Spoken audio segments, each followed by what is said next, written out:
Hey guys, tonight we begin with the blistering and sand-in-everything world of the Crusades, a chaotic era where religious fervour, muddy roads, bad armour and worse decisions collided in spectacular fashion.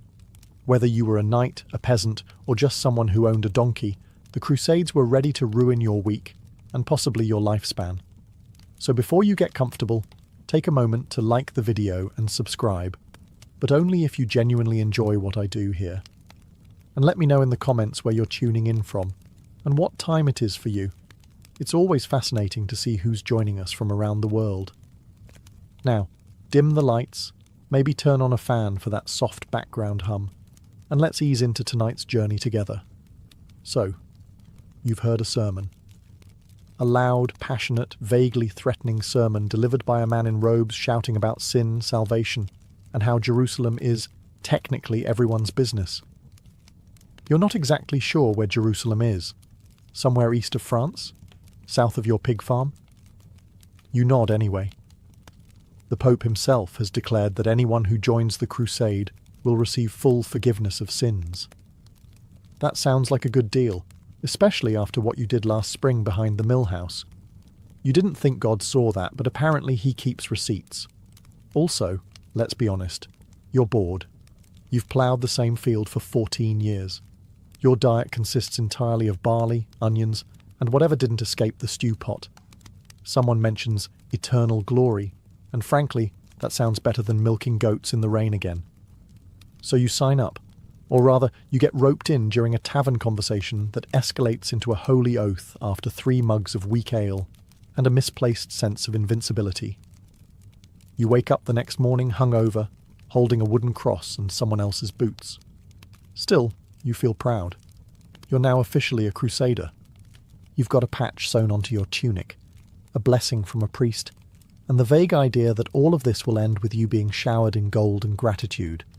You've also been given exactly no military training, no map. And your armour? You don't have any. You were told to bring what you can, so now you're armed with a kitchen knife, a frying pan, and whatever's left of your dignity. Your neighbour Gerald brought a rake and a really aggressive attitude. You tell your family you're leaving in the name of God.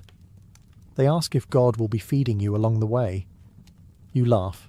You shouldn't have. Because you are now part of one of the most disorganised, poorly planned mass movements in human history. You're marching thousands of miles with no logistics, no reliable supply line, and more spiritual confidence than common sense. And you haven't even left your village yet. But hey, what could possibly go wrong? Before you even step out of your village, someone hands you a chainmail shirt that smells like it lost a bet. You were promised armour, noble, shining, heroic. What you get is a hand-me-down iron sweater with rust stains, sweat stains, and a lingering scent of disappointment. It's heavy. Not, oh, this is a bit bulky heavy. We're talking, this is a wearable blacksmith shop heavy. Just putting it on feels like being hugged by a sullen anvil. You've also received a helmet, conical, dented, and clearly designed by someone who hated necks. There's no padding inside, just cold metal and the gentle sensation of your skull being slow cooked. For your legs, you get wool. Just wool. There are no armoured greaves unless you're wealthy or very lucky. You are neither. You wrap your legs like a sad present and hope it absorbs some of the pain from the thousands of rocks you're about to step on. And footwear? If you're expecting boots of hardened leather and heroism, think again. You're wearing worn-out turn shoes, soft leather slippers that barely protect you from mud, let alone battlefield conditions. Within the first mile, you've got a blister that's thinking of opening its own church. Also, the surcoat, the brightly coloured fabric worn over your armour to signal your side, is white. Or rather, it used to be. Now it's vaguely beige with mysterious spots, and it flaps like a wet flag every time you walk. It features a red cross, painted on hastily by a guy who also sharpens pigs. There's no consistency across the army. One guy is in full mail. Another's wearing a pot on his head. Gerald, again, is shirtless, with a wooden shield he carved himself. It says, "Jesus watch this" in bad Latin. You try to tie your belt but end up cinching it too tight and nearly passing out. Your sword, if you were lucky enough to borrow one, is dull, unbalanced, and seems to actively dislike you. But still you tell yourself, I look like a knight. You don't. You look like a scared turnip wrapped in steel and optimism. But it's too late now. You're packed, dressed, and completely unprepared. Time to march. The trumpets sound. Or maybe it's just a guy yelling. Either way, the crusade is moving. And so are you. Very slowly. Very uncomfortably. This isn't a glorious cavalry charge. This is a long, groaning shuffle across Europe with thousands of confused, underfed people dragging carts, goats, children, and at least one man who insists on bringing a piano. Everyone's armed, but only some of the weapons were designed for combat. One man is marching with a pitchfork. Another has tied a hammer to a broomstick and calls it God's toothpick. You've barely left the village, and your shoulders already feel like they've been cursed. The chainmail digs into your neck. Your boots are turning your feet into soup, and your pack, containing exactly 2 onions and an old biscuit, weighs more with every step. Someone sneezes behind you. You consider fleeing. Then there's the noise. Everyone's talking, arguing, praying, singing, or coughing. A nobleman rides past and yells something inspirational like, "Forward, men!" before disappearing for the rest of the day. Meanwhile, you trip over a rock, sprain your dignity, and get stepped on by a passing donkey. The sun is out. It's cheerful. You are not. You're sweating in places you didn't know had sweat glands. Your thighs are chafing in a way that feels like divine punishment. Your water is already warm and tastes like iron and regret. There are rules, of course, but no one's following them. March in ranks? Too late. Someone's already wandered into a beet field. Ration your food? Gerald just ate his entire week's supply before lunch. Respect local villagers? You try, until you realise they're charging half a chicken just to use the well. And then the rains come. Just as you think you might be adapting, the skies open like a sarcastic baptism. Your surcoat clings to you like guilt. The roads become mudslides. You fall twice, once forward, once backward. The goat laughs. By nightfall, you've walked 12 miles and aged 12 years.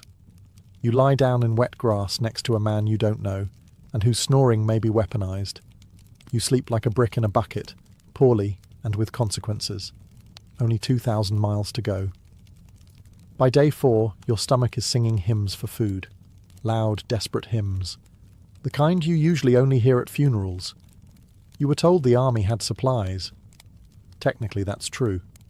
It's just that those supplies are either mouldy, missing, or currently being hoarded by someone named Brother Ulrich, who insists he's fasting for spiritual clarity while chewing suspiciously in the dark. Breakfast, if you're lucky, is a hunk of black bread so dense it could be used as siege equipment. You chew it for 20 minutes, make no progress, and end up just sort of gnawing until your teeth get bored. Your companion claims his bread has a nail in it. No one is surprised. Lunch is worse. There is no lunch. There is only the distant memory of lunch. You eat a handful of dried peas, which taste like despair and medieval dust. A man next to you proudly produces a salted fish he's been carrying in his sock.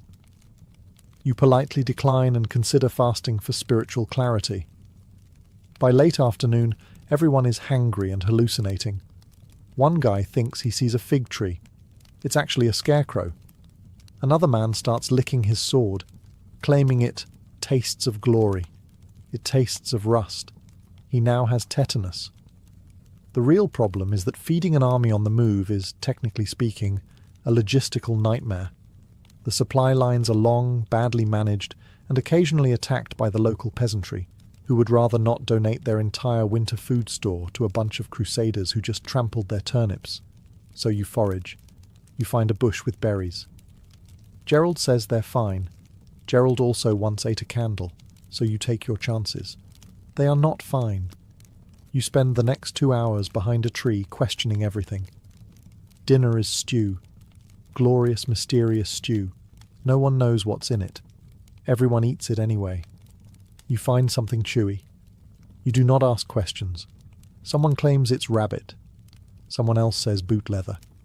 Both are plausible. By nightfall, you're full. Not of food, just of regret. You dream of bread that doesn't fight back and cheese that isn't green on purpose. You've never missed your mother's onion soup more, and it's only day 4.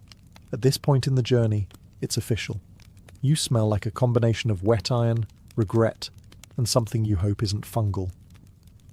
Hygiene, once a noble goal, has now been demoted to a vague memory, like clean socks or personal boundaries. You haven't bathed in over a week. Neither has anyone else. You know this because the entire crusading force has started to develop what historians call a strong collective aroma. You're all one big walking cheese wheel of sweat, dust, and medieval body odour. There's no soap. If someone claims to have soap, they're lying, or they've carved it from tallow and self-delusion. You do have water, occasionally, but it's mostly reserved for drinking or pouring on open wounds while screaming. Washing your body with it? That's a luxury reserved for nobles and people with significantly fewer blisters. Your clothes, once proudly stitched with a red cross, now resemble a battlefield in fabric form. Your undergarments have fused to your skin in certain areas. Your boots are damp, possibly alive, and definitely angry. Lice? Oh yes, they've moved in. You name them. You try negotiating with them. They are winning. One knight is convinced his helmet is haunted. It's just head lice throwing a party. You start itching at night. Everyone does. It becomes the unofficial marching rhythm. Scratch, scratch, shuffle, groan. You briefly consider bathing in a river. You approach the water and realize it is freezing, filthy, and already occupied by someone crying into their underpants. You nod respectfully and walk away. And bodily functions? There are no latrines. You go where you can, behind bushes, under wagons, or just wherever dignity officially gives up. Privacy? Absolutely not. You now have eye contact stories with strangers you'll never forget. There's one guy, nobody knows his name, who somehow manages to remain clean. His armour gleams, his face is clear, he smells like lavender. He is either a miracle or a hallucination. Either way, you hate him deeply. You start to dream of soap, of bathtubs, of dry feet, but mostly you dream of a breeze that doesn't smell like 30 men and one regrettable stew. You're not clean. You're not even close. You're crusade clean. You thought enemies with swords were your biggest problem. Nope. It's the guy 3 rows back who just coughed something biblical into the air. Welcome to the real crusade, surviving your fellow crusaders' immune systems. Medieval medicine is less science and more interpretive dance with herbs. If you fall ill, you can expect one of 3 treatments: prayer, bleeding, or being told to walk it off. Spoiler, none of these work, especially when what you've got is spreading faster than gossip at a monastery. It starts innocently enough. A sniffle here, a cough there. Someone throws up behind a bush. Everyone pretends not to notice. By the next day, 5 more are coughing. Gerald has developed something alarming and purple on his neck. He insists it's just a heat rash. You begin planning your own funeral. Tents quickly become infirmaries, or as they're known on the crusade, places where hope goes to wheeze quietly. The healers are overwhelmed. Their main tools are cloth bandages, leeches, and conviction. Sometimes they burn herbs. Sometimes they just wave them near your face and hope you improve out of sheer awkwardness. And the symptoms are not subtle.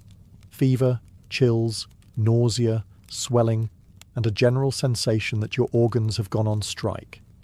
You try to be brave. Then you see someone being cured with a hot poker and decide you're suddenly feeling much better, actually.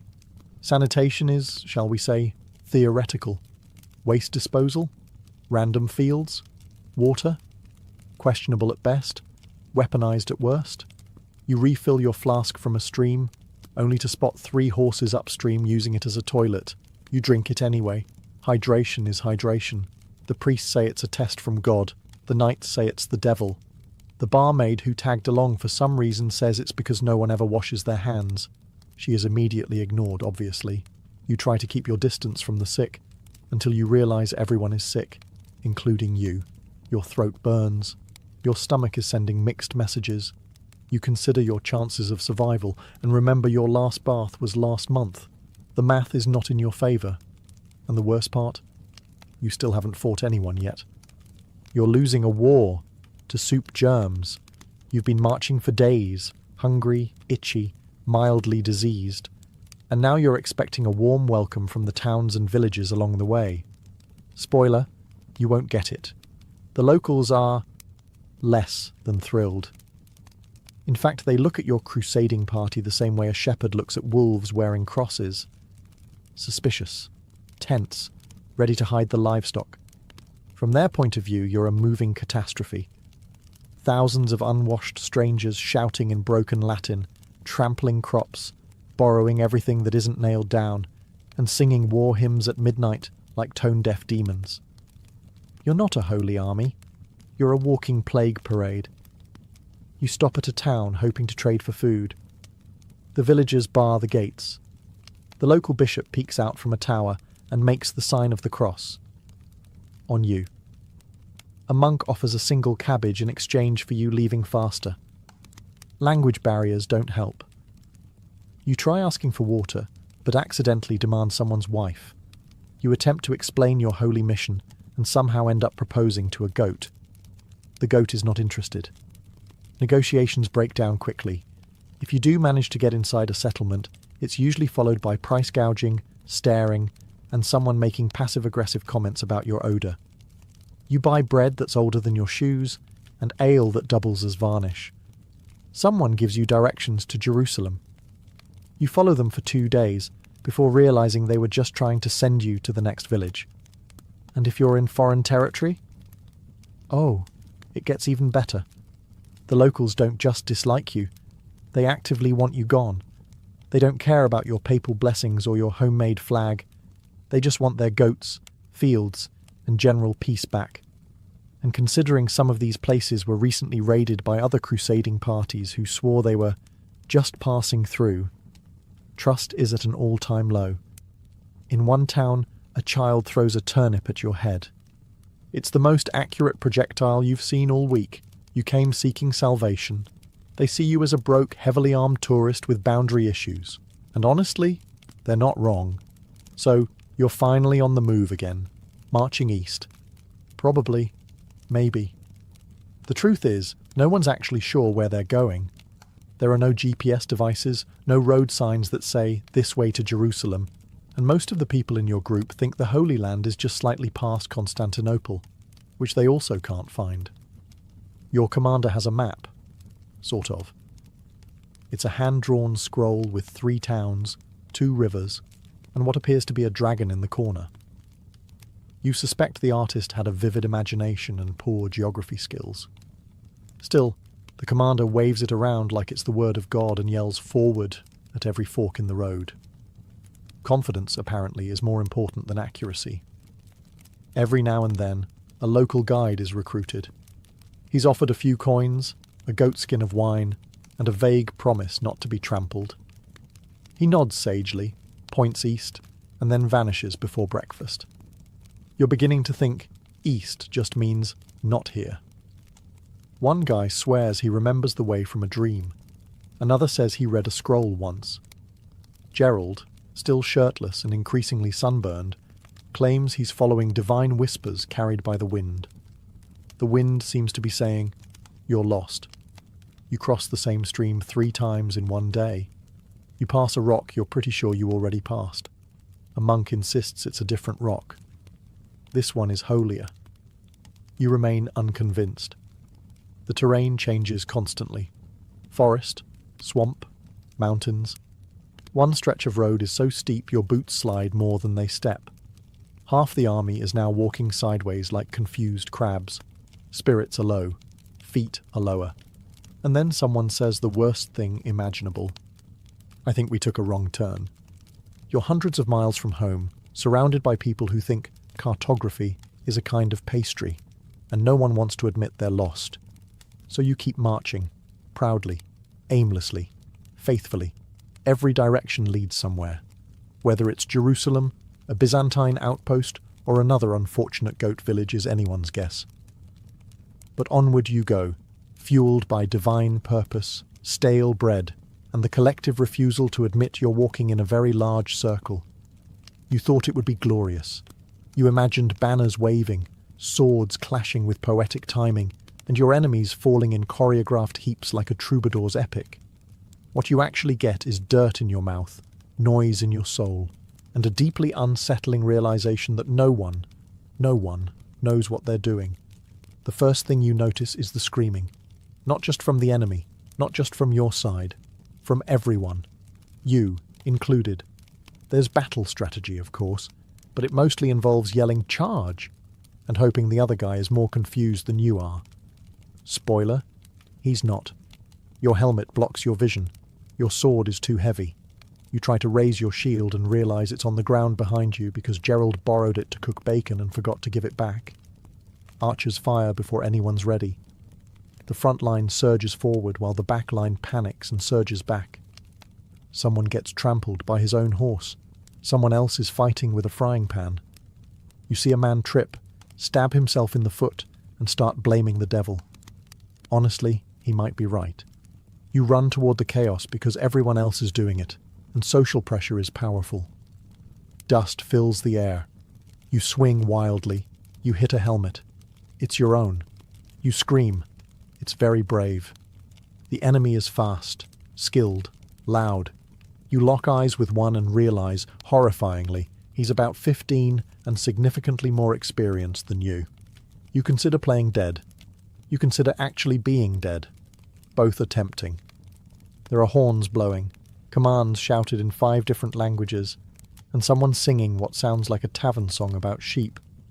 It's unclear if this is intimidation or madness. Either way, it's working. After a while, and you have no idea how long, the noise subsides. The survivors crawl away, panting, bruised, and smelling like old stew and bad choices. You're one of them somehow.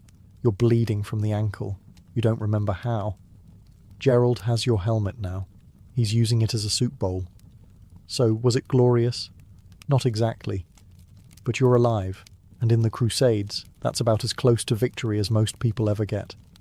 The weather in the Holy Land, or more accurately, the long winding disaster parade to the Holy Land, is not your friend. It's not even an indifferent acquaintance. It is a full-blown enemy commander with better timing than your entire army. One moment, it's sweltering. The kind of heat that makes your chainmail feel like a cast-iron oven designed by Satan. You sweat through your clothes, your armor, and your soul. Your leather boots sizzle against your skin. A nearby knight claims he saw a mirage of a tavern. You believe him. You saw it too. You both cry quietly. Then, just when you've accepted your fate as a roast pilgrim, the heavens shift. Clouds roll in like an angry bishop. The skies darken. And suddenly, rain. Not polite rain. Not English drizzle. This is biblical. Angry, vengeful, thunder screaming from the sky kind of rain. Your surcoat clings to your body like a wet shroud. Your feet squelch with every step, making you sound like a remorseful duck. Your tent collapses almost immediately. You try to find shelter under a tree, which turns out to be the preferred hangout of 3 equally soaked goats and one man who has given up entirely and is now reciting psalms to his knees. The roads dissolve into mud. You slip twice. Gerald slips 3 times, once face first into a cow patty. You don't laugh, out loud, but your soul chuckles. And the cold, oh the cold. Once the sun disappears, the desert flips its mood like a drunk baron at a feast. You go from sweating in your boots to shivering like a cursed tambourine. Your fingers stop working. Your sword now doubles as an ice sculpture. Your nose runs away from your face and joins another army. You think about building a fire. You fail, repeatedly. The only thing drier than the wood is your morale. But hey, weather builds character, right? Unfortunately, character doesn't stop you from catching pneumonia while trying to scrape mud off your own eyebrow with a broken spoon. Welcome to Crusading. You're not just fighting for the faith, you're fighting the entire atmosphere. And the atmosphere is winning. You came to fight the infidel. That was the whole pitch. A nice simple battle between good and evil, Christian and non-Christian, one clean moral crusade. Except now you've realised something awkward. Half the people on your side can't even agree on which holy calendar to use, let alone which god hates who. You're from Western Europe, Latin-speaking, Roman Pope-following, slightly smelly. And now you're encountering Byzantines who speak Greek, cross themselves differently, and view you with all the warmth of a suspicious cat. They're supposed to be your allies. In practice, they've locked the city gates and told you to wait outside. Politely, with archers. The priest who joined your group says the Eastern Church is heretical. The Byzantine bishop says you're an illiterate goat herder who bathes too little and sins too much. You both nod and pretend to be civil, while muttering spiritual threats under your breath. Then there are the locals, Christian Arabs, Armenian Christians, Syriac Christians. You thought everyone in the East was Muslim. Surprise. Now you're trying to tell friend from foe based on how they chant the Lord's Prayer. You're not great at it. You accidentally threaten a group of monks. They respond by setting your tent on fire. It gets worse. The Muslims? They're not one big army either. There are Fatimids, Seljuks, local warlords, all fighting each other when they're not too busy fighting you. Every time you think you understand who the enemy is, someone changes flags and switches sides mid-campaign. One guy you were chasing last week is now sitting at your campfire, explaining regional politics and eating your last onion. Your commander tries to hold a meeting between different factions. It devolves into a shouting match over whose saint is better. Gerald suggests a duel. No one disagrees. And don't forget the internal drama. Knights arguing with bishops, nobles fighting over loot, peasants forming their own prayer groups. At one point, someone claims a vision of the Virgin Mary in a chicken coop and starts a splinter sect. They charge the wrong hill. Religious unity? That lasted 3 days. Now you're all just hoping no one stabs you over a liturgical disagreement about Lent. God may be on your side. But everyone else is on edge. You thought joining the crusade meant fighting alongside noble warriors, disciplined knights, and pious men devoted to a sacred cause. You were wrong. You are, in fact, marching with the strangest collection of people ever assembled outside of a tavern brawl. To your left is a toothless baker who brought a rolling pin instead of a weapon. To your right is a man named Thibault, who claims to be a monk, but swears constantly, drinks anything in a jug, and has definitely stabbed someone over a loaf of bread. Gerald, still shirtless, has painted a cross on his chest in soot and says he's God's muscle. Your commanding officer is a 19-year-old noble with too much hair and zero strategy. He believes tactics means pointing dramatically and yelling. During one skirmish, he charged in the wrong direction and ended up in a cabbage field. He still insists it was part of a master plan. Then there are the fanatics. These are the people who truly believe they're invincible because God likes them more. They wade into battle shirtless, shoeless, and sometimes swordless, just blind faith and a large stick. Their survival rate is not inspiring. A merchant has tagged along, selling relics of dubious origin. He offers you the thumb of St. Peter one day, and the official Crusader toothpick the next. Both appear to be twigs. There's also a band of children. Yes, actual children. No one's quite sure where they came from or who invited them, but they've been marching for weeks and somehow have better morale than the rest of you. At night, your fellow Crusaders sing songs, argue about scripture, and get into brawls over who stole whose crust of bread. One man has declared himself Bishop of the Tents, and now gives daily sermons from atop a barrel. His theology is questionable, his balance worse. The only thing that unites this group is mutual suffering and a vague, increasingly confused goal of getting somewhere holy without dying. You don't know who's crazier, your enemies or the guy beside you who's fashioned a spear out of a soup ladle. But one thing's clear. You're not in good company. You're in weird company. And weird company gets lost. Together. At long last, you've reached your destination, or at least a city that looks like it might be important enough to storm. There are walls, tall ones, thick ones. Behind them, people who clearly don't want you there. So naturally the order is given. Lay siege! It sounds glorious in theory. In practice, it's medieval camping with weapons and way more diarrhea. Your army sets up outside the city, just out of arrow range, you hope, and settles in for what could be days, weeks, or the rest of your natural life. The plan is to wait them out. You just forgot to bring food, sanitation, siege engines, or literally anything useful. Someone tries to build a catapult. It collapses instantly. A battering ram is fashioned from a tree, 4 ropes, and enthusiasm. It lasts 10 minutes before being set on fire by the defenders, who are clearly much better at this. You dig trenches. You build towers. You complain a lot.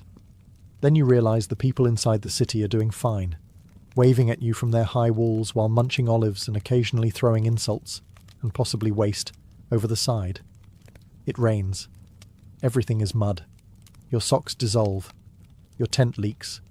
Your stew tastes like rope and betrayal. Gerald catches a rat and names it dinner. Morale is at an all-time low, mostly because someone tried to play the lute last night and it sounded like a goat drowning in wine. And then there's the smell. Thousands of unwashed soldiers, rotting food, and the occasional dead horse. It's the sort of scent that could peel paint off a relic.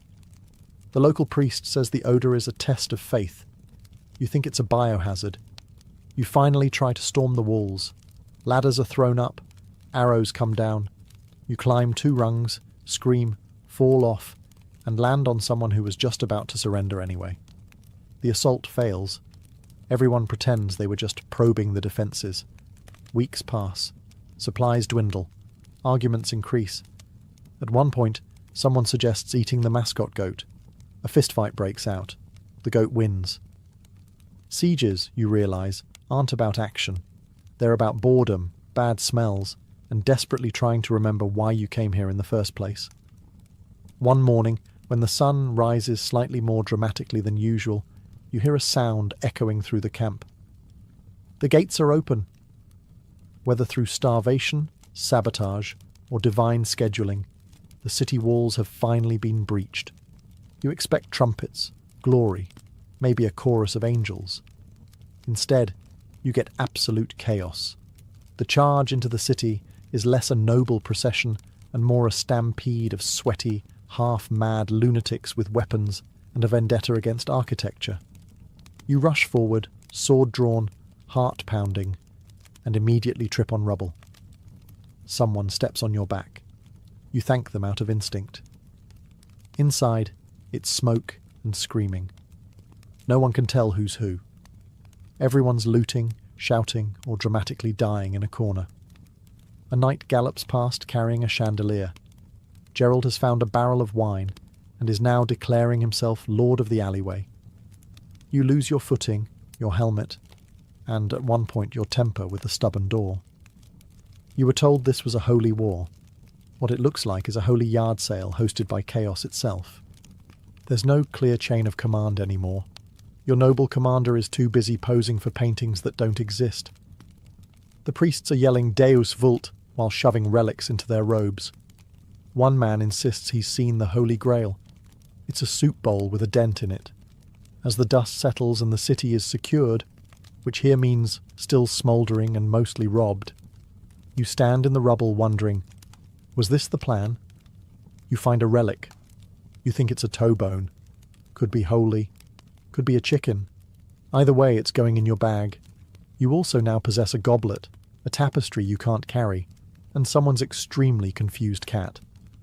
But the victory feels strange.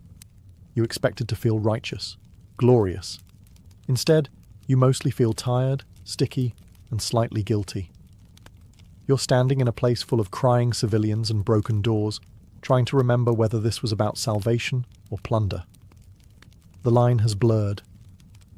A priest pats your shoulder and says, "God is pleased." You nod, but you're not so sure. You came seeking heaven. You got ash, noise, and Gerald throwing up on a relic. You made it. You survived marching, starvation, siege, illness, arrows, Gerald, and the occasional divine misunderstanding. You've technically won, but now you're sitting on a broken crate in a city you helped destroy, trying to remember what your life was like before you joined a holy war run by amateurs with swords and untreated fevers. You've changed, and not in the inspiring, "I've seen the world and grown as a person" kind of way. No, you're thinner, dirtier, and somehow both older and younger at once. You've aged 15 years in your soul, but still get yelled at like a child by someone whose only qualification is owning a fancier hat. You've developed a twitch whenever someone says the word pilgrimage. Your armour doesn't fit right anymore. Your body shaped itself around every bruise, every night spent curled up like a wet pretzel in a leaky tent. Your sword is nicked. Your faith is complicated. You used to believe in clear lines, good and evil, saved and damned. Now you mostly believe in strong shoes and not eating anything that's still moving. Back home, they'll call you a hero. They'll ask what it was like. You'll smile and say, incredible, because deeply chaotic, morally confusing, and constantly damp doesn't fit well in a tavern tale. You might even polish the relics you stole, mount them on the wall, and pretend you knew what you were doing the whole time. You'll nod solemnly during sermons. You'll avoid looking goats in the eye. But deep down, you'll always carry the truth. You didn't crusade so much as survive a travelling disaster with a cross on top. Gerald will write poetry. Badly. Someone will start a cult. You'll quietly donate to the nearest monastery, and never speak of the time you mistook a bishop's hat for a stew pot. Was it worth it? History will say yes. You might say yes. But that twitch in your left eye? That still says, probably not. The Holy Land is behind you, but so is most of your sanity. Long before samurai trained with katanas or gladiators fought in Roman arenas, there were two young Egyptian men circling each other in the desert sand. Their arms were raised, knees bent, feet planted. One feinted a move, the other lunged. No swords, no armour, just skill, strength, and the roar of a crowd watching under the burning sun. Welcome to ancient Egyptian wrestling, the oldest documented martial art in human history. More than 4,000 years ago, long before MMA gyms or Olympic podiums, the people of the Nile were already perfecting hand-to-hand combat. In a Middle Kingdom tomb at Beni Hassan, archaeologists discovered wall paintings that showed over 400 different wrestling holds, locks and throws, a manual etched in limestone. This wasn't crude brawling. It was a sophisticated system of physical control and psychological dominance. Wrestling in Egypt wasn't just sport, it was status. Boys were trained from a young age, and matches were common in both military training and festive public events. Soldiers grappled to stay sharp. Nobles competed to show their might. Even pharaohs were rumoured to wrestle, not out of necessity, but as a demonstration of divine vitality. The techniques themselves are shockingly familiar. Shoulder throws, hip tosses, single-leg takedowns. Anyone who's watched modern wrestling or judo would recognise the motions. This wasn't a forgotten pastime. It was a polished tradition, one that laid the foundation for martial arts to come. And unlike later combat systems that blended weapons and philosophy, Egyptian wrestling was pure, just the human body, honed to dominate another. But it had a spiritual side too. Ancient texts and temple carvings suggest that wrestling was tied to the gods, particularly Horus, who fought the god Set in a cosmic struggle. Every wrestling match was a microcosm of that myth: order versus chaos, discipline versus wildness. In a way, these matches weren't just physical contests. They were rituals, brutal, elegant expressions of cosmic balance. And through them, Egypt became the unlikely birthplace of organised martial tradition. Long before monks meditated or warriors chanted battle cries, Egyptians simply fought. In silence, in sand, in honour. And the world would never be the same again. If Egyptian wrestlers fought for honour, Roman gladiators fought for survival. Their arena was not a sandy courtyard, but a stone colosseum echoing with the cries of tens of thousands. And behind every victorious gladiator stood something even more brutal: the ludus, Rome's gladiator training school, where martial arts met military engineering. To the Roman mind, violence was not just entertainment. It was art, politics, and power rolled into one. Gladiators were not simple brutes. They were conditioned, categorized, and crafted like weapons, each trained in a distinct fighting style, with a specific set of techniques based on their gear and role in combat. The retiarius fought with a net and trident, using speed and entanglement. The secutor carried a short sword and heavy shield, bred to chase and crush. Every move was calculated, every weakness known. At the core of this system were the Lanistae, ruthless combat instructors who ran the ludi like modern fight camps, only harsher. Gladiators, many of them slaves or prisoners of war, endured punishing routines, strength drills, sparring matches, mock battles with wooden weapons. Their bodies were moulded into weapons of war, not for the battlefield, but for the blood-soaked sand of the Colosseum. And make no mistake, this was martial arts. The gladius, from which the term gladiator comes, was a short, thrusting sword perfected through centuries of Roman military evolution.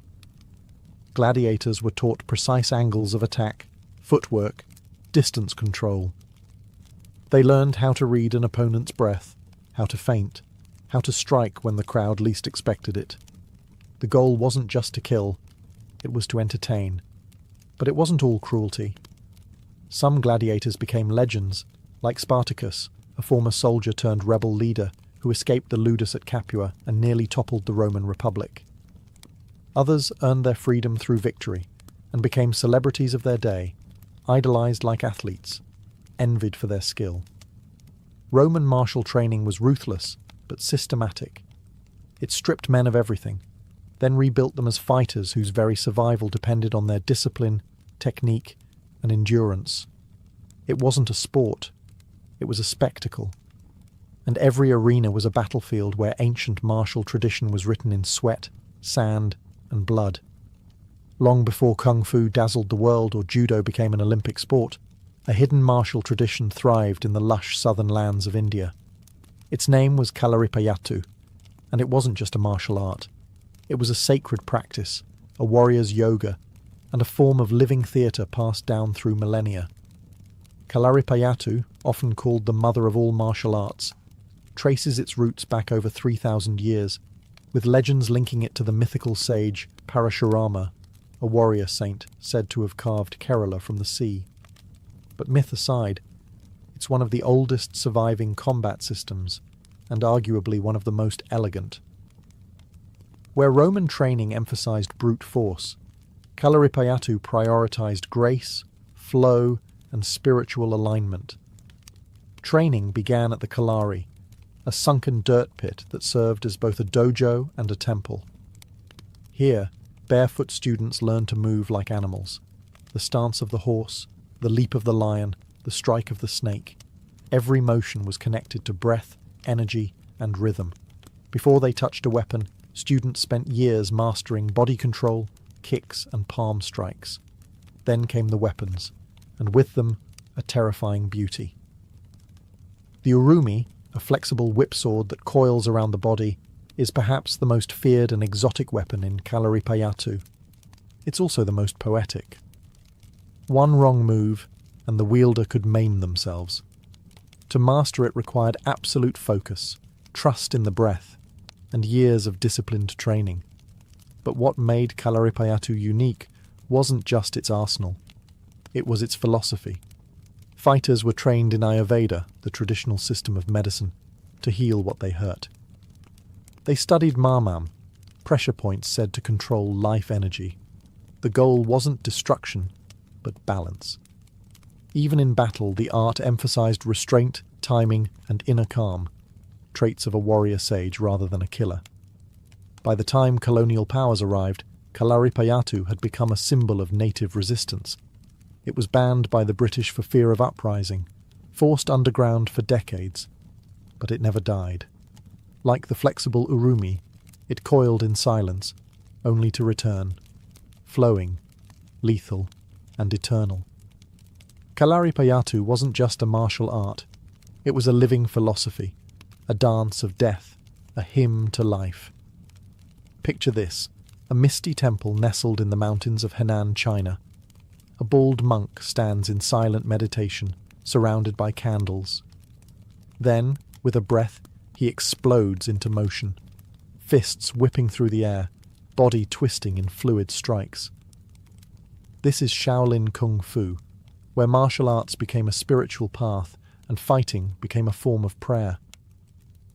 The roots of Shaolin martial arts stretch back to the 5th century CE, when Indian monk Bodhidharma arrived at the Shaolin temple. Legend says he found the monks physically weak, unable to endure long hours of meditation. So he taught them a series of exercises, part Qigong, part self-defense, that evolved into the foundation of Shaolin Kung Fu. But this wasn't just about building muscles. At Shaolin, every movement had a purpose and a philosophy. The body and mind were one. A punch wasn't just a strike, but an expression of inner clarity. A block wasn't resistance, but redirection. Zen Buddhism encouraged non-attachment, even in combat. To fight with anger was to lose. True mastery meant conquering the self. Training was brutal. Monks practiced stances until their legs trembled, struck trees to condition their limbs, and balanced on poles to improve focus. They learned to mimic the movements of animals: tiger, crane, snake, leopard, and dragon. Each style had its rhythm, strategy, and symbolism. The tiger crushed. The crane evaded. The snake flowed. The dragon transformed. Weapons training was equally rigorous: staffs, swords, spears, chains. One of the most iconic was the gun, staff, known as the grandfather of all weapons. Monks were taught to turn even farming tools into instruments of defense. Why? Because Shaolin Kung Fu wasn't created for conquest. It was for protection of the temple, the people, and the spirit. Over time, Shaolin monks became legendary. They fought off bandits, resisted invading armies, and inspired rebel movements. Their martial prowess was so feared that emperors alternately patronized and persecuted them. In the Ming and Qing dynasties, Shaolin warriors were both revered and hunted. Despite temple burnings and political crackdowns, the Shaolin spirit never died. It transcended borders, influencing Japanese karate, Korean taekwondo, and global pop culture. From Bruce Lee to Hollywood, its echo still rings. Shaolin Kung Fu was more than martial art. It was enlightenment in motion, a sacred choreography of balance, discipline, and indomitable will. In feudal Japan, martial arts were more than just combat. They were a code of life, etched into the soul of the warrior class known as the samurai. At the heart of their world stood Bushido, the way of the warrior. It wasn't a martial art in itself, but a philosophical backbone that guided every strike, every step, every death. Samurai were not merely soldiers. They were living symbols of discipline, loyalty, and precision. Their martial training began young, sometimes as early as age 5. At the core of their practice was kenjutsu, the art of the sword. The katana wasn't just a weapon. It was considered the soul of the samurai, sharp, balanced, lethal, and beautiful. Every draw, swing, and sheathing of the blade followed a ritualized rhythm. Training was both physical and spiritual. Beyond kenjutsu, samurai studied jujutsu, grappling techniques used when disarmed, and kyujutsu, the art of archery. A samurai was expected to master multiple disciplines, not just for combat, but for personal growth. They meditated to cultivate zanshin, a state of total awareness. In a duel, hesitation meant death. Calmness under pressure was a matter of survival. Yet, perhaps the most fascinating aspect of samurai martial tradition was its psychological depth. Bushido demanded honor, even in defeat. A warrior was taught to embrace death as part of life, to never fear it, only to meet it with grace. If dishonored, a samurai might commit seppuku, ritual suicide, to reclaim dignity. Harsh? Yes, But in their world, integrity outweighed breadth. Samurai martial arts evolved over centuries, often shaped by necessity. During long periods of peace, especially in the Tokugawa era, martial prowess took a more philosophical turn. Schools of swordsmanship emphasized mental clarity, posture, and presence over brute strength. The greatest masters like Miyamoto Musashi wrote treatises blending combat technique with Zen thought. His Book of Five Rings remains a cornerstone of martial philosophy to this day. In time, the age of the samurai faded, but their martial traditions lived on, morphing into modern kendo, aikido, and even influencing business ethics in Japan. Today, the samurai spirit survives not just in dojos, but in literature, film, and the quiet discipline of those who still walk the warrior's path. For the samurai, martial arts were not about victory. They were about becoming worthy of the sword you carried. When people think of martial arts, they often jump straight to Asia or Rome. But across the vast and diverse African continent, ancient warrior traditions flourished, fierce, complex, and largely overlooked by mainstream history.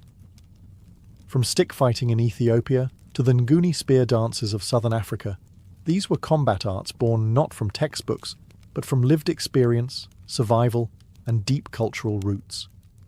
In Ethiopia, Mursi and Suri tribes practiced donga, or stick fighting, a brutal but highly ritualized form of dueling. Warriors wielded long, polished sticks in high-stakes bouts that could end in bloodied faces or shattered bones. But these weren't mindless brawls. Donga duels were a rite of passage, a test of manhood, strength, and even courtship. Winning meant status, respect, and sometimes the attention of potential wives. Further south, in the Zulu lands, martial prowess was elevated to a national ethos. Under Shaka Zulu in the early 19th century, traditional stick fighting, called induku, evolved into full-fledged battlefield tactics. Shaka revolutionized African warfare by replacing throwing spears with short stabbing spears, training warriors in close combat formations. His impi regiments practiced disciplined charges, feints, and encirclement maneuvers. Their footwork, shield work, and group coordination rivaled anything seen in Roman legions. But these African martial traditions weren't just about fighting. They were deeply embedded in culture. In Angola, Ngolo was a fluid, acrobatic martial art rooted in dance and ritual. With spinning kicks and evasive movements, it resembled a graceful battle. And it didn't stay in Angola. Enslaved Africans carried Ngolo across the Atlantic, where it evolved into capoeira in Brazil, one of the world's most unique martial arts. Throughout Africa, warriors also used rhythm, music, and performance in their training. War dances served dual purposes, to intimidate enemies and to psych up the body. Movements mimicked animals, spirits, or ancestors. Combat wasn't just a physical act, it was a connection to heritage, identity, and the divine. Though many of these traditions were suppressed during colonial rule, they never disappeared. Today, across African villages and modern gyms alike, these arts are making a quiet comeback. Not just as fighting systems, but as cultural treasures. African martial arts remind us that the warrior's path is not defined by fame, but by resilience, community, and memory. When you think of Vikings, you might picture horned helmets, historically inaccurate, wild beards, and blood-soaked raids. But behind the Hollywood chaos was a cold, calculated system of martial training rooted in survival, discipline, and brutal efficiency. The Norse weren't just raiders. They were trained warriors with a deep respect for combat, and a mythology that made dying with a sword in hand the highest honor. Viking martial arts didn't take place in polished dojos or elegant temples. Training happened in longhouses, clearings, and on frozen battlefields. Young Norse boys were raised with one purpose: to become strong enough to defend their clan, conquer new lands, and earn a name worthy of the sagas. Combat training started early, using wooden weapons for drills, and eventually progressing to steel. The sword, axe, and spear were the primary tools of Viking warfare. While their short swords were useful for close combat, it was the bearded axe, versatile, heavy, and terrifying, that became their trademark. Vikings learned how to hook shields, disarm opponents, and land killing blows with ruthless precision. There was no style for style's sake. Every move had one purpose: end the fight. But make no mistake, Viking combat wasn't mindless brawling. It was strategic, often involving tight shield walls, coordinated attacks, and feints designed to confuse the enemy. They also used holmganga, a formalised duel that settled disputes with honour. These one-on-one battles weren't just about strength. They tested composure, nerve, and technique. Beyond the physical, Viking martial discipline was deeply intertwined with mythology. Warriors believed that Odin, the god of war and wisdom, watched their battles. The berserkers, infamous for fighting in trance-like fury, were said to channel animal spirits, bear, wolf, or boar, through ritual and intoxication. Whether real or myth, the berserker legend reveals the spiritual edge of Viking warfare. And then there was Valhalla, the promised afterlife for those who died bravely in battle. This belief didn't just glorify war. It shaped how Norse warriors fought. Fearless, relentless, focused. To retreat was to forfeit paradise. To stand your ground meant eternal glory. Though Viking martial systems lacked formal documentation, their methods echo in modern reenactment groups and historical combat schools. The Vikings weren't barbarians. They were craftsmen of chaos, forging victory with steel, sweat, and an unshakable belief in their gods. In the heart of ancient Persia, beneath the domed roofs of Zurkane, the House of Strength, warriors didn't just train to fight, they trained to become righteous men. Here, martial arts met music, spirituality, and national identity in one of the oldest continuously practiced warrior traditions in the world, Varzesh Palavani. This Persian martial art has roots stretching back over 2,000 years to the Achaemenid and Sassanid empires. At its core is Palavani, a system that combines strength training, wrestling, and combat drills with religious and ethical instruction. The word Pahlavan means not just champion, but a noble warrior, one who defends the weak and upholds justice. Training took place in the Zurkana, a sacred gym where rituals mattered as much as reps. Practitioners, barefoot and bare-chested, performed choreographed movements to the rhythmic beat of a drum and the chant of the Morsht, a spiritual singer-coach. Exercises included spinning clubs, meals, lifting heavy shields, and swinging iron bows, all designed to build explosive power and flexibility. Think of it as ancient CrossFit infused with poetry and prayer. But the true heart of the system was Koshti Pahlavani, Persian wrestling.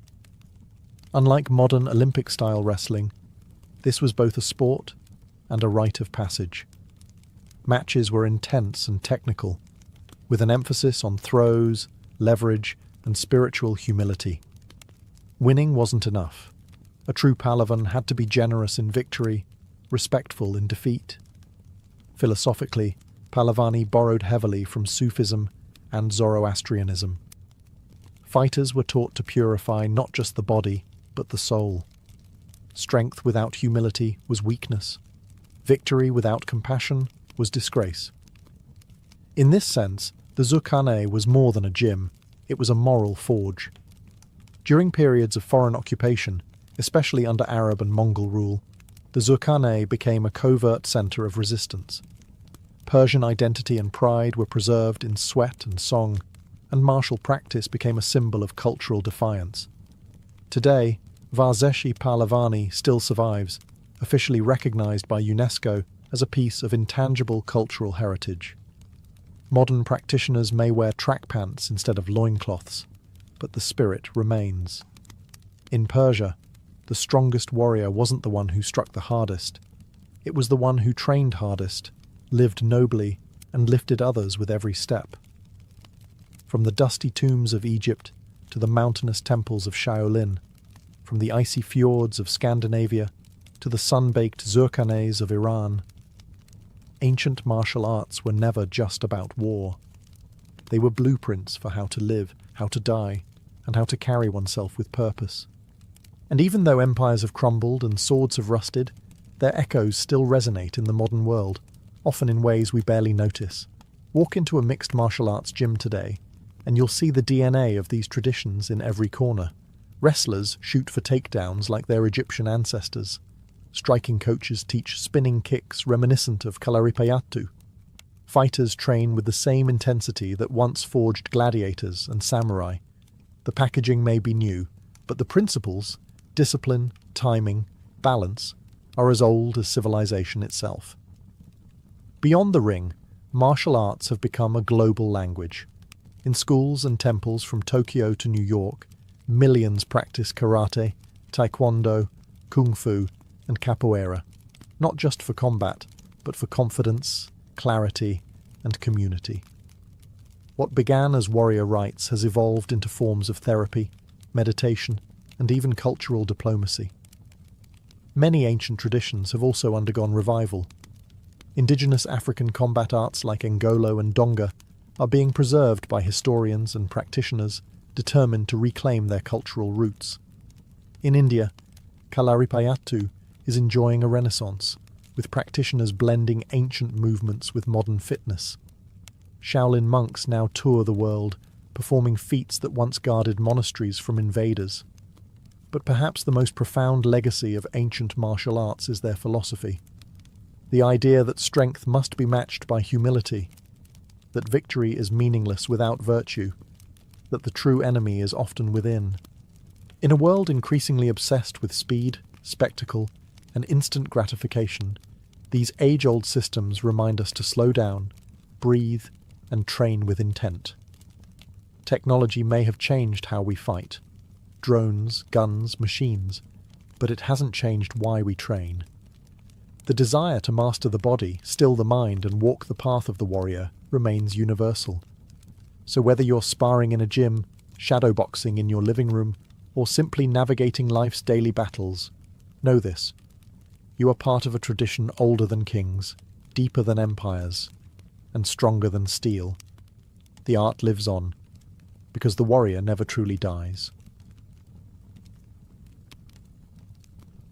In ancient Egypt, beauty wasn't vanity, it was virtue. The Egyptians believed that outward appearance reflected inner harmony, and to be beautiful was to align yourself with Ma'at, the divine order of the cosmos. Cleanliness, scent, and adornment weren't optional, they were spiritual obligations. Each morning, both men and women engaged in detailed rituals of grooming and beautification. The desert sun was relentless, and the Nile's humidity unforgiving. So the Egyptians used unguents, creamy mixtures of animal fats, beeswax and oils, not just to moisturize their skin, but to protect against harsh weather and disease. These balms were often scented with myrrh, frankincense or lotus, fragrances thought to be pleasing to the gods. Perfume wasn't just for the living, it was applied to the dead to sweeten the journey to the afterlife. But no beauty regimen was complete without kohl. This iconic black eyeliner was made from galena, a lead-based mineral ground into fine powder and mixed with oils or animal fats. It wasn't just for allure. Kohl protected the eyes from sun glare and was believed to ward off evil spirits. Its application created the almond-shaped, mesmerizing gaze seen in countless temple carvings and royal portraits, from Cleopatra to the boy king Tutankhamun. Cosmetics carried spiritual weight. Colours held symbolic meaning. Green eyeshadow, made from malachite, symbolized rebirth and was associated with the god Horus. Red ochre was used on lips and cheeks to channel vitality, joy, and the goddess Hathor, patron of beauty and love.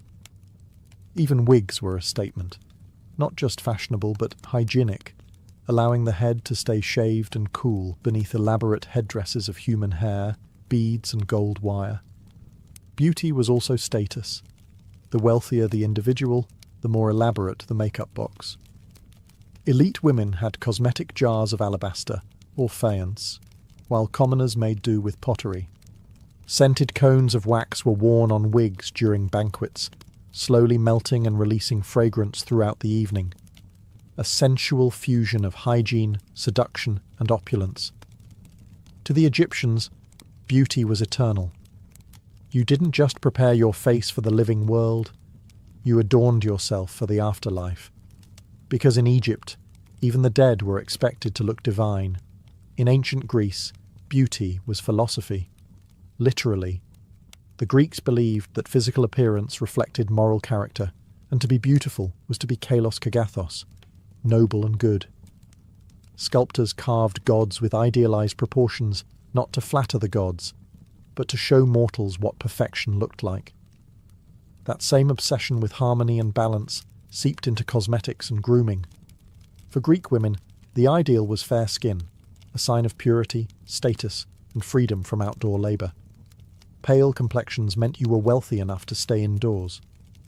To achieve this, women applied white lead, a dangerous choice by modern standards, or a natural clay called simithion to lighten the skin. Some even used chalk or crushed pearls. It wasn't about vanity, it was about showing the world that you belonged to the elite class. Cheeks and lips were tinted with natural pigments, often made from red ochre, crushed berries, or the roots of the madder plant. Rouge gave the impression of vitality and youth, and lip stains, though subtle, hinted at sensuality without straying from social decorum. Greek beauty avoided extremes.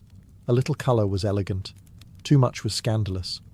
Eyes were defined with soot or charcoal. While not as dramatic as Egyptian kohl, this subtle lining enhanced the shape of the eyes and created a soft, shadowed look. Eyebrows were ideally joined, the famous unibrow, which was considered a mark of intelligence and purity. Women even darkened the space between brows with powders or painted it in with kohl. Hair care, too, was critical. Women lightened their hair with vinegar and sunlight, or used saffron to bring out golden hues, as blonde hair was associated with gods and heroes. Styles ranged from intricate braids to tightly wound buns, often decorated with ribbons, pins, or golden wreaths. Men, meanwhile, preferred well-groomed beards and curls, a balance between ruggedness and refinement. Greek beauty wasn't about decadence, it was about restraint, balance, and projecting inner virtue. Cosmetic use was discreet and purposeful, meant to enhance what nature gave you without appearing artificial. In public, a woman's modesty was paramount, but in private settings, especially during symposia and festivals, beauty could become a quiet form of seduction. In ancient Greece, to be beautiful wasn't to stand out, it was to embody the harmony of the gods. In ancient Rome, beauty was both a weapon and a performance. Unlike the restrained elegance of the Greeks, the Romans embraced cosmetics with boldness and flair. From emperors' wives to courtesans and slaves aspiring to rise through their looks, appearance was power, and everyone knew it. A flawless complexion was the Roman gold standard. Pale skin again signified status. It meant you didn't work outside. To achieve it, Roman women used a variety of whitening agents: white lead, chalk, and even crocodile dung mixed with vinegar. Some added powdered horn or oyster shells for an extra glow. Face masks made from honey, barley, or milk were popular among the wealthy, and beauty recipes circulated among the elite like prized secrets. Rouge and lip colour were in high demand. Red ochre, cinnabar, and mulberry juice were used to stain cheeks and lips, often applied in layers for a vibrant look. Unlike in Greece, Roman women weren't afraid of colour, though the line between tasteful and vulgar was a constant topic in literature and gossip. A well-painted face could signal wealth, desirability, or infamy, depending on who was watching. Eye makeup was dramatic. Roman women darkened their lashes and lids with soot, antimony, or even charred rose petals. Eyeliner created almond-shaped eyes reminiscent of Egyptian fashion, and eyeshadow came in greens, blues, and browns. Eyebrows were carefully shaped, often darkened with burnt cork or ash. Plucking was standard. A Roman woman's mirror often included tweezers. Perfume, however, was the true Roman obsession. The wealthy layered scents, rose, cinnamon, myrrh, spikenard, in every room, every garment, and every lock of hair. Ointments were stored in alabaster and glass jars, imported from Egypt, Syria, and Arabia. A woman's scent became her signature. Even men indulged, perfuming their togas and slaves, though moralists like Seneca often scolded this fragrant excess. Wigs and hairpieces were a booming industry. Blonde wigs, especially ones made from Germanic slave hair, were fashionable among Roman elites. Hair was piled high in complex coils and waves, held in place with pins of ivory, silver, or even gold. Hairdressers, ornatresses, were essential household staff for the wealthy. In Rome, cosmetics weren't just about beauty. They were about status, ambition, and social theatre. Every pigment, every scent, every braid told the world exactly who you were, or who you wanted to be. In the bustling cities of ancient Mesopotamia, Babylon, Nineveh, beauty was inseparable from magic, medicine, and the divine. Here, where some of the world's earliest civilizations blossomed, cosmetics weren't just tools for seduction or status. They were amulets against misfortune, expressions of piety, and even ingredients in rituals of transformation. Mesopotamian women, and men, placed enormous importance on grooming. Scented oils and balms were central to daily life. These weren't just moisturizers in a dry climate. They were believed to carry divine energy. Applying fragrant oils was considered both hygienic and holy, aligning the body with the gods. Oils were extracted from sesame, almonds, and olives, often infused with myrrh, cedarwood, or frankincense. Eyes were the focal point of Mesopotamian beauty. Much like in Egypt, dark kohl was applied to the lids and lashes, not only for aesthetic effect, but as a shield against evil spirits and disease. Charcoal, lead, and crushed minerals were common ingredients, mixed into pastes that were stored in small stone jars. The exaggerated eye shapes you see in Mesopotamian statues weren't artistic quirks. They reflected real cosmetic practices.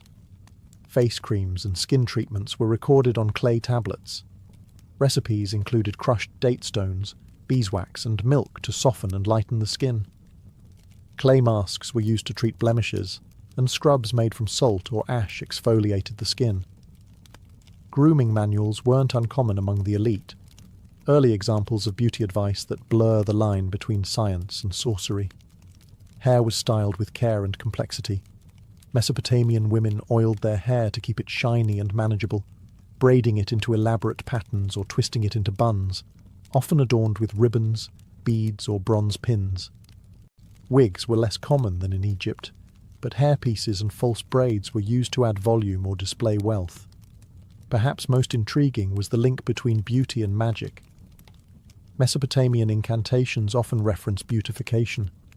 A spell might call for the application of a certain oil or pigment to attract love or favour. Cosmetic rituals were sometimes overseen by temple priests or priestesses, especially those serving Ishtar, goddess of love, beauty, and war. In ancient Mesopotamia, beauty was enchantment. Each cosmetic act was a ritual, each gaze in the mirror a conversation with the divine. In the ancient cities of the Indus Valley, Harappa, Mohenjo-daro, Lothal, beauty left its traces not in written texts, but in terracotta artifacts, delicate tools, and the ghostly shimmer of powdered pigments. Though we have no deciphered script to explain their routines, the cosmetic culture of the Indus Valley speaks through its objects, quiet, refined, and deeply personal. Among the ruins, archaeologists have unearthed tiny mirrors made from polished bronze, delicately carved combs, and oval terracotta palettes, still dusted with traces of red. These weren't just decorative items, they were the tools of daily self-care, suggesting that personal grooming was a consistent and valued part of life. One of the most telling discoveries is the widespread use of red pigment, likely derived from hematite or iron oxide. Applied to the lips, cheeks, and perhaps the forehead, this rouge was more than cosmetic. It may have signified fertility, spirituality, or marital status, much like the bindi in later Indian traditions. The colour red, sacred and vital, has always played a central role in South Asian aesthetics, and its origins may stretch as far back as the Indus civilization. Bathing was a communal ritual. The Great Bath of Mohenjo-daro, with its brick-lined steps and surrounding rooms, points to a culture that valued cleanliness not just for hygiene, but for spiritual purity. Oils, perhaps scented with local herbs like sandalwood, turmeric and vetiver, would have been applied before and after bathing to soften skin and calm the senses. Hair was carefully maintained, lightly oiled and styled into buns or braids. Figurines show women wearing elaborate hairstyles adorned with ornaments. Some scholars believe the people of the Indus Valley used natural plant dyes like indigo or henna to colour hair and decorate the body, precursors to traditions still practiced across the Indian subcontinent today. Fragrance played a role too. Though few written records survive, botanical evidence suggests the use of aromatic resins and herbs. Incense burners found in homes and temples hint at the fusion of scent, sanctity, and everyday ritual. Beauty and cleanliness were not separate from spirituality. They were a part of it. In the Indus Valley, cosmetics were quiet symbols, worn not for spectacle, but for balance, identity, and perhaps even love. Their beauty was deliberate, subtle, and enduring. In ancient China, beauty was a reflection of nature, delicate, balanced, and deeply symbolic. To be beautiful was to evoke the serenity of a plum blossom, the purity of jade, or the grace of a crane in flight. Across dynasties from the Han to the Tang, Chinese cosmetics evolved into a refined and poetic ritual, an art form painted onto the human canvas. Pale skin was the cornerstone of Chinese beauty ideals. Much like in other ancient cultures, fair complexions signified wealth and refinement, proof that you did not toil under the sun. Women used rice powder to whiten their faces, often applying it in layers to achieve a smooth, porcelain-like finish. Some mixed it with pearl dust or powdered lead, unaware of the long-term health risks. Blush was applied with care, not in harsh circles, but in soft shades resembling flower petals. This style, known as fei dian or flying dots, became particularly popular during the Tang dynasty. Women painted delicate red marks on their cheeks and sometimes foreheads, inspired by the colours of nature or the flush of love. Lips, too, were a statement. Red cinnabar pigment was used to tint them in a small heart-like shape, leaving the edges of the lips pale. This created a contrast that emphasised delicacy and restraint, a visual whisper of sensuality rather than a shout. Eyebrows were art. Styles changed with the dynasty. Straight, arched, or curved like the wings of a swallow. Women shaved their natural brows and redrew them with charcoal or black ink. Manuals and scrolls from the Tang and Song dynasties describe dozens of distinct eyebrow styles, each with poetic names like willow leaf or distant mountains. Ornamental touches elevated beauty to theatrical levels. Women wore huadian, tiny floral or jewel-like forehead decals, made from gold leaf, paper, or crushed flower petals. These delicate dots symbolized youth, wealth, or seasonal celebration. Perfume and skincare also played vital roles. Scented oils infused with orchid, lotus, or musk were massaged into the skin, while herbal face masks using ginseng or green tea promised clarity and longevity. Beauty wasn't merely cosmetic, it was medicinal, philosophical, even moral. In ancient China, to be beautiful was to be in harmony with heaven and earth, a living poem composed of colour, scent, and grace. In ancient Mesoamerica, among the Olmec, Maya, and Aztec civilizations, beauty was vibrant, ceremonial, and inseparable from the spiritual world.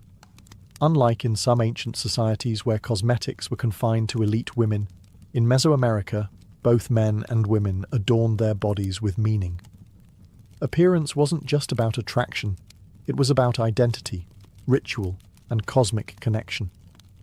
The Mesoamerican palette came from nature. Red was the most sacred colour, symbolizing life, blood, and the sun. Women painted their lips with achiote seeds, which produced a deep crimson tint, while cheeks were coloured with crushed cochineal, a brilliant red dye made from insects harvested on cactus. Black and white were used for contrast, contouring the face or framing the eyes with charcoal and powdered lime. Body painting was common and often ritualistic. Dyes and mineral pigments were applied during festivals, warfare, or religious ceremonies. Warriors painted their faces to intimidate enemies and honour the gods. Priests painted their bodies with ash or chalk to purify themselves for sacrifice or ceremony. And young women wore subtle marks on their faces during courtship rituals, hinting at readiness for marriage. Perfume and fragrance held divine significance. The Aztecs were obsessed with flowers, xochitl, which they used not only in offerings but also in personal adornment. Fragrant blooms like marigolds, plumeria, and cacao flowers were woven into garlands or crushed into pastes and rubbed onto the skin. Copal, a sacred tree resin, was burned as incense and mixed with oils to scent the body before rituals. Hairstyles were deeply symbolic. Maya women wore long, thick braids coiled atop their heads or twisted into buns, sometimes adorned with jade beads or feathers. Aztec noblewomen used hairpieces, ribbons, and even gold dust to enhance their appearance. Men, particularly warriors, styled their hair according to their rank, with shaved patterns or elaborate knots indicating valour in battle. Tattooing and scarification were also practiced, especially among the Maya. These permanent marks weren't decorative. They were spiritual badges of endurance, dedication, or religious transformation. Even dental cosmetics existed. Elites had jade or turquoise inlays placed into their teeth, signalling status and divine favour. For the Mesoamericans, beauty was sacred. Every pigment, flower, and braid was a symbol, a bridge between the earthly body and the celestial realm. In the misty forests and windswept hills of ancient Europe, the Celts cultivated a vision of beauty that was both fierce and earthy, wild yet intentional. They didn't follow the ornate rituals of Rome or the elegance of Egypt, but their appearance was no less important. To the Celts, grooming and adornment were signs of vitality, bravery, and tribal identity. And yes, even warriors had favourite combs. Celtic men and women alike paid attention to their looks. Bronze combs, razors, and tweezers have been found in burial sites, showing that personal grooming was valued. Hair was considered sacred, and both sexes often wore it long, wavy, and styled with lime or animal fat for volume and stiffness, giving warriors that famous spiked or swept-back look that struck fear into their enemies. But perhaps the most iconic element of Celtic appearance was woad, the blue dye extracted from the Isatis tinctoria plant. Warriors painted swirling designs across their faces and bodies, not only to intimidate foes in battle, but also for ceremonial or spiritual reasons. While some debate how widespread woad use truly was, classical writers like Julius Caesar certainly thought it terrifying enough to mention. Jewellery was essential, not just for adornment, but for identity and social rank. Elaborate torques, neck rings made from twisted gold or bronze, were worn proudly by both men and women. Earrings, bracelets, and hairpins added to the visual power. These weren't just accessories, they were badges of strength, lineage, and honour. Makeup was subtler but present. Red ochre was used on cheeks and lips, particularly by women of noble status. Tattoos and body paint may have also had a role in storytelling, marking key life events, tribal affiliations, or spiritual achievements.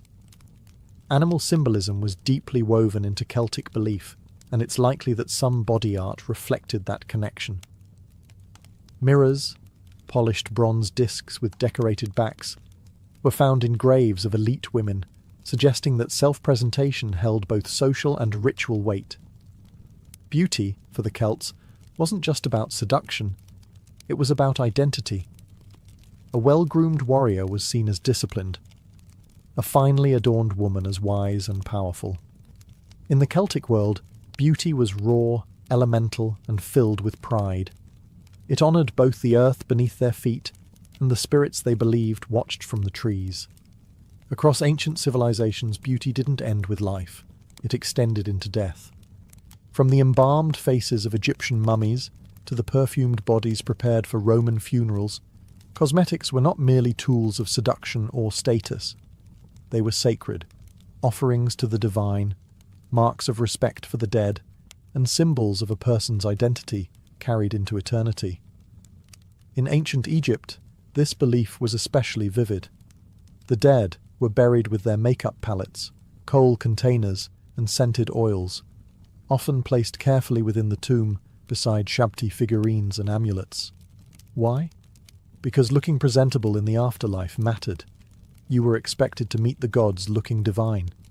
Tomb paintings show the deceased wearing full makeup, rouged cheeks, elaborate wigs, eyes lined in perfect black. Beauty was eternal, and cosmetics were as essential as food and water for the journey to the next world. The Romans too took grooming seriously in death. Elite Romans prepared their bodies with myrrh, cinnamon, and spikenard. Perfumed oils preserved the flesh and masked the smell of decay, but more than that, they elevated the body to a godlike state. Roman funerals were public displays of wealth and virtue, and a well-groomed corpse reflected honour on the entire family. Among the Greeks, funerary rites included washing the body, dressing it in fine robes, and adorning it with oils and garlands. Mirrors, combs, and cosmetic tools were buried with women, especially among the aristocracy. This wasn't vanity, it was remembrance. These objects told a story about who the deceased had been, refined, admired, connected to the divine order of beauty. In Mesopotamia, oils and incense were used to anoint the dead as part of sacred ritual. Cosmetic substances were believed to have protective properties, warding off demons and ensuring a peaceful passage to the underworld. Death was not an erasure of beauty, but a transformation of it into something cosmic and enduring. Even in prehistoric burials, red ochre has been found sprinkled over bodies, possibly symbolic of blood, rebirth, or vitality. It suggests that the impulse to beautify and sanctify the body in death is as old as civilization itself. Across cultures and centuries, cosmetics bridged the mortal and the divine. In life, they dazzled. In death, they consecrated. Beauty wasn't fleeting. It was forever. Beneath the chaotic rhythm of Istanbul, the calls to prayer, the ferry horns on the Bosphorus, the footsteps of tourists rushing between mosques and markets, there is silence. Cool, echoing, ancient silence. You step down a stone staircase, and the temperature shifts. The air becomes damp. Then suddenly, the city vanishes, and the basilica cistern swallows you whole. Built in the 6th century under Emperor Justinian the Great, the basilica cistern, known in Turkish as Yerebatan Sarnıcı, is the largest surviving underground water reservoir from the Byzantine Empire. It's a hidden cathedral of water, vast, brooding, and quiet as a tomb. Over 300 feet long and 200 feet wide, it once held up to 80,000 cubic meters of water, enough to supply the Great Palace of Constantinople and surrounding buildings. But this wasn't just a utilitarian tank. No, the Byzantines built even their water storage with ambition. The cistern is supported by 336 marble columns, most towering over 9 meters tall, arranged in 12 perfect rows. The ceilings they hold curve gently into vaults, creating the illusion of a cathedral submerged in shadow. Reflections ripple beneath your feet. It feels as if you've stepped into the underworld, lit only by the glint of water and the occasional flickering spotlight. The source of this water? The distant Belgrade forest, brought through aqueducts stretching for miles. Water in Constantinople was survival. The city had been sieged more times than anyone could count. And in times of war, when aqueducts were cut and fountains ran dry, the basilica cistern ensured life continued underground. For centuries, it was forgotten. After the Ottoman conquest of Constantinople in 1453, the cistern slipped from public memory, its entrances sealed, its purpose lost. Locals spoke of houses with mysteriously wet basements. Some even fished from their floors. It wasn't until the 16th century that a curious scholar rediscovered it, guided by tales of water that whispered beneath the earth. Today, it stands not just as a monument to Byzantine ingenuity, but as a surreal echo of a world that once ruled the known earth. A place where time seems to drip slowly from the ceiling, and the ghosts of emperors walk silently between the columns. To understand the Basilica Cistern, you have to understand its creator, Emperor Justinian the Great. Ruler of the Eastern Roman Empire in the 6th century, Justinian wasn't content with merely preserving Rome's legacy. He wanted to outshine it. He built cathedrals, courts, walls, and aqueducts, a stone and mortar declaration that Constantinople was the new Rome. And beneath the city's foundation, he built a marvel no one would see, the Basilica Cistern. Construction began around 532 CE, shortly after the Nika riots burned half the city to the ground. In the smouldering aftermath, Justinian commissioned a new underground water reservoir that would not only supply his rebuilt imperial palace, but also withstand siege and fire. It was both a precaution and a political statement. Constantinople would never thirst, and the emperor would never falter. The cistern was built on the site of a former basilica, hence the name, and would require enormous resources. Thousands of labourers, including prisoners of war, carved out a space nearly the size of a cathedral beneath the city. The result was an underground reservoir measuring 138 by 64 metres, supported by 336 columns, many of them reused, or spolia, taken from older Roman and Greek temples. Reusing columns wasn't just economical, it was symbolic. Justinian was literally building a new empire on the ruins of the old. Doric, Ionic, and Corinthian capitals sit side by side, reminders that Rome's grandeur had been inherited, reshaped, and submerged beneath Constantinople. The engineering was astonishing. Vaulted ceilings distributed weight evenly. Brick walls were waterproofed with thick layers of mortar. Arched supports prevented collapse. And most importantly, the cistern was fed by the Varlans and Hadrian aqueducts, some stretching over 19 kilometres from the Belgrade forest. This ensured the cistern could store vast reserves, ready for drought, fire, or siege. But the true brilliance of the cistern is its invisibility. It did not boast. It hid. The public never saw it. There were no triumphal arches or gilded mosaics. Just quiet, dark utility, a subterranean heartbeat beneath the city's grandeur. And yet, for all its silence, it was a lifeline. An emperor's answer to chaos and collapse. It whispered one message through every brick, that Rome still lived, just deeper underground. Step inside the Basilica Cistern and you don't feel like you've entered a reservoir. You feel like you've stumbled into a forgotten temple. A forest of stone rises around you. 336 marble columns arranged in perfect rows, their reflections shimmering across black water. The silence is only broken by the occasional drip from the ceiling, echoing like the breath of the past. These columns aren't uniform. That's part of what makes them so haunting. Some are smooth, others fluted. Their capitals range from Ionic scrolls to Corinthian leaves, and a few seem entirely improvised. That's because many of these columns were spolia, architectural or sculptural pieces recycled from earlier Roman and Greek ruins.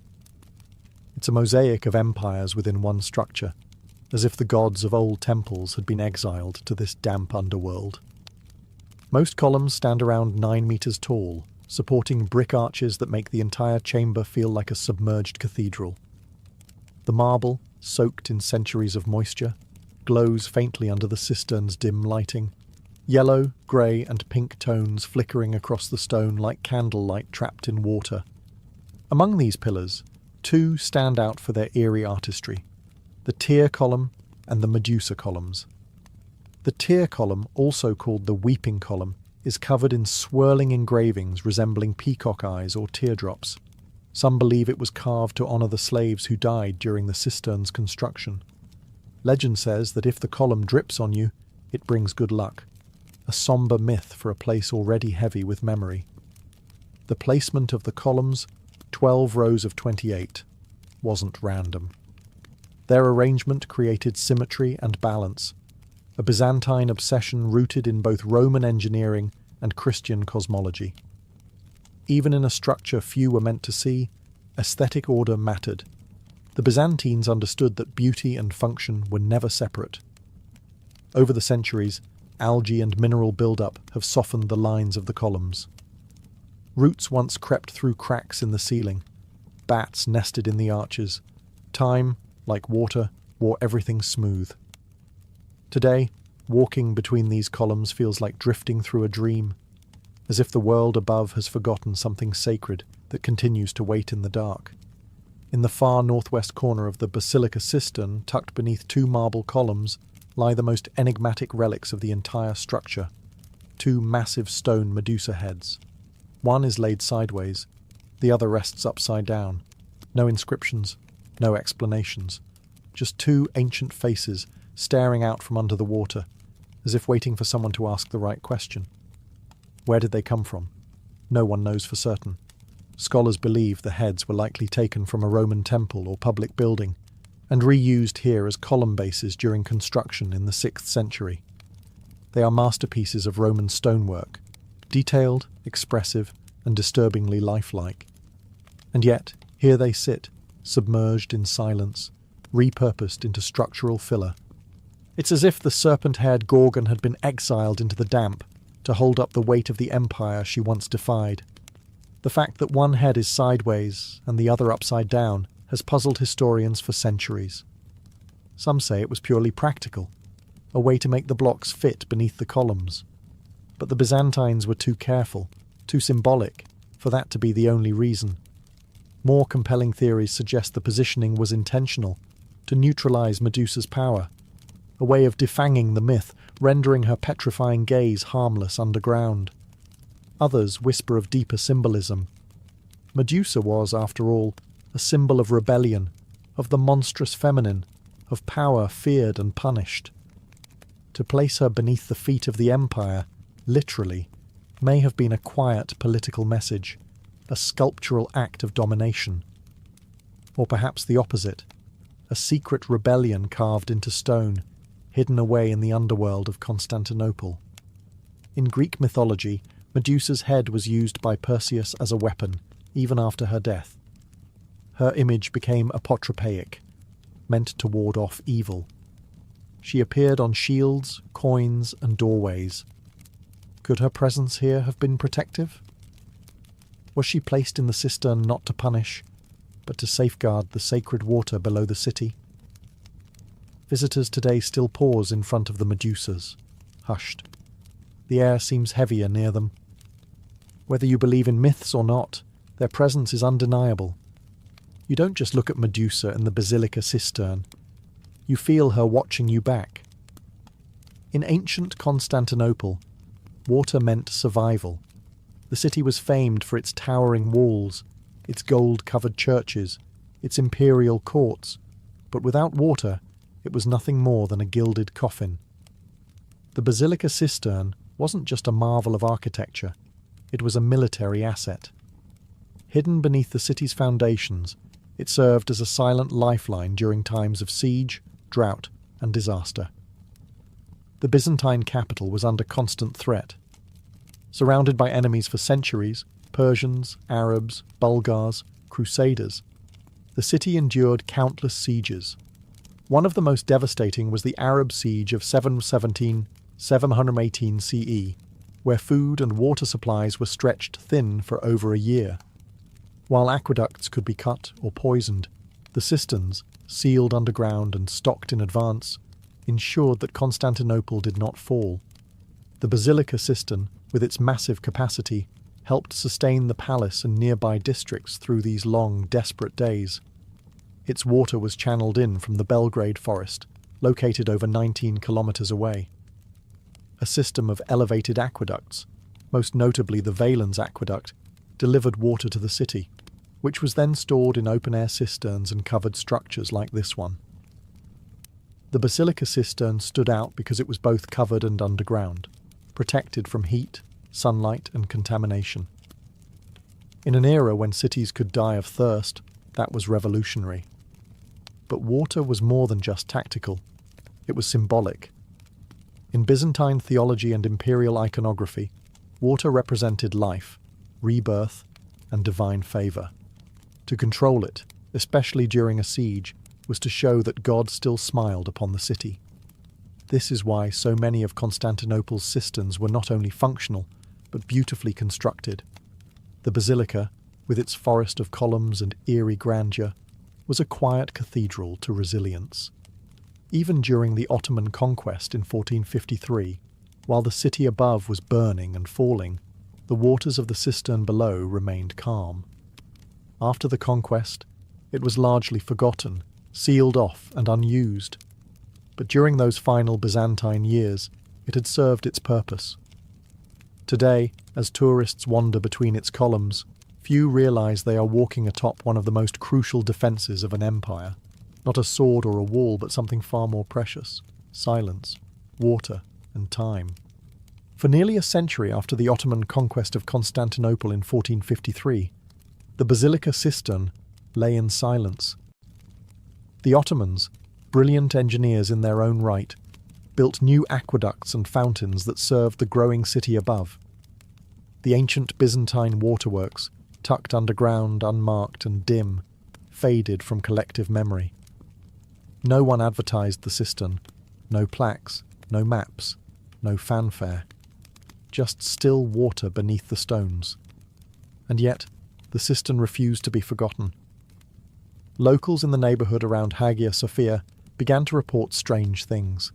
Some said their basements were damp year-round, no matter the season. Others claimed they could drop buckets through holes in their floors and pull up cold, fresh water.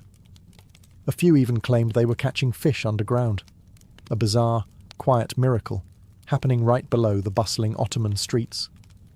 It wasn't until the 1540s that the cistern was formally rediscovered by the curious eyes of Petrus Gillius, a French scholar and traveller. Sent to Constantinople by King Francis I to study ancient texts and monuments, Gillius had a habit of asking too many questions. When he heard about the locals pulling up water and fish from the floors of their homes, he began investigating. Eventually, he found an entrance, likely through a private home, and descended into the murky depths. What he discovered astounded him. A subterranean space larger than many cathedrals in Europe, filled with columns, dark water, and dripping echoes. He rode through the cistern by candlelight, sketching and measuring its dimensions, noting the carved capitals and mysterious Medusa heads. Gillius's writings introduced the basilica cistern to the wider world, a lost wonder of the Byzantines, preserved beneath the Ottoman capital. Yet even after his discovery, the cistern wasn't restored or opened to the public. It remained mostly hidden, used occasionally as a water source, but left in semi-obscurity. The Ottoman Empire had its own monumental projects to focus on. This one was a relic. Beautiful, yes, but buried in the past. It would take centuries more before the cistern was drained, cleaned, and opened as a historical monument. But thanks to a curious French scholar and a few rumour-spreading locals, the silent cistern stirred once more, no longer forgotten, but waiting to rise from the depths. Today, when visitors descend the dim stairway near Istanbul's Hagia Sophia and step into the basilica cistern, they don't just encounter a historical ruin, they enter a living monument.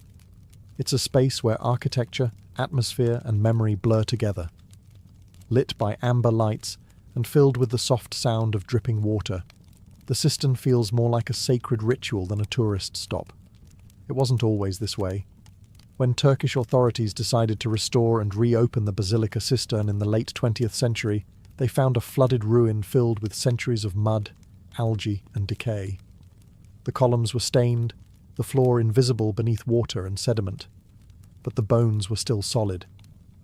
The structure had survived earthquakes, fires, wars, and abandonment, all while holding its ceiling high.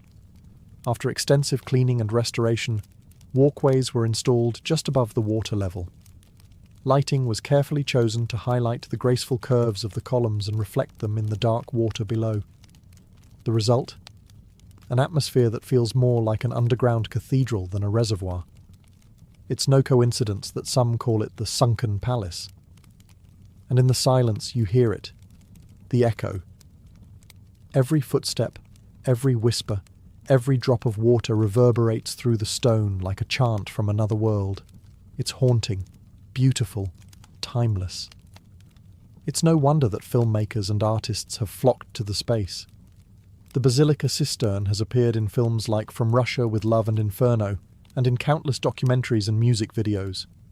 It's not just a historical site, it's a stage. Visitors are often caught off guard by how emotional the space feels. Children lower their voices. Tourists slow their pace. Even the most distracted traveller stops to stare at the Medusa heads, half submerged and brooding in the shadows. There's something magnetic about this place. It doesn't ask for reverence. It quietly demands it. In recent years, the cistern has also hosted art installations, concerts and exhibitions.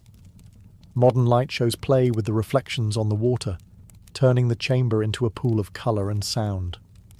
It is, paradoxically, more alive now than ever. A space once hidden, now illuminated with new meaning. From imperial utility to artistic sanctuary, the Basilica Cistern has risen again, not with fire or conquest, but with silence, water, and light. In a city that has seen empires rise and fall, water has remained Istanbul's oldest and quietest witness. The Basilica Cistern, more than just a storage vault, holds centuries of symbolism, not only as a resource but as a spiritual and philosophical presence.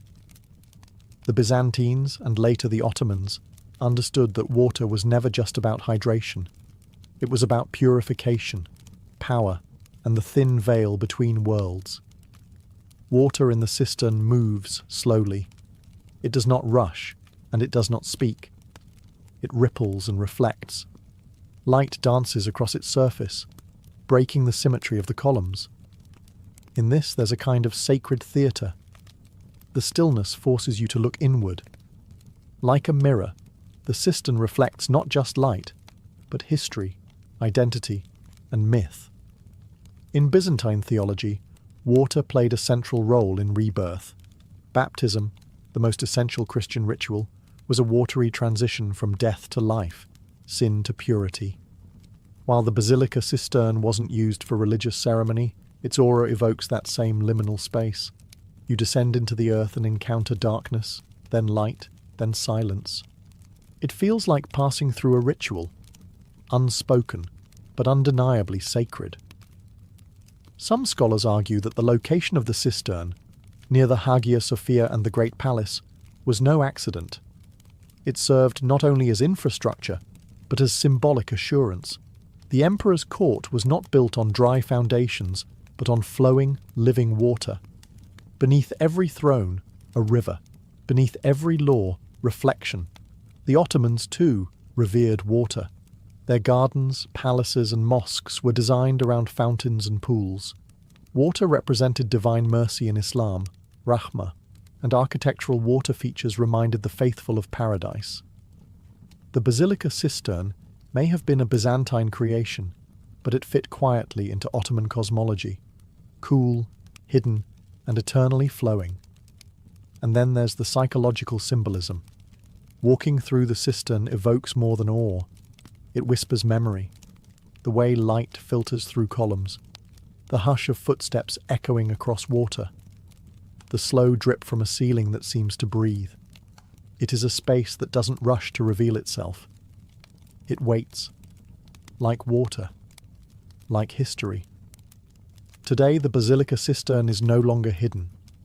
It stands proudly among Istanbul's top destinations, a haunting yet majestic reminder that the city's true heart beats not just in its minarets and mosques, but deep beneath the ground. Millions descend its steps every year, not just to learn about ancient hydraulics, but to feel the weight of time pressing gently from the walls.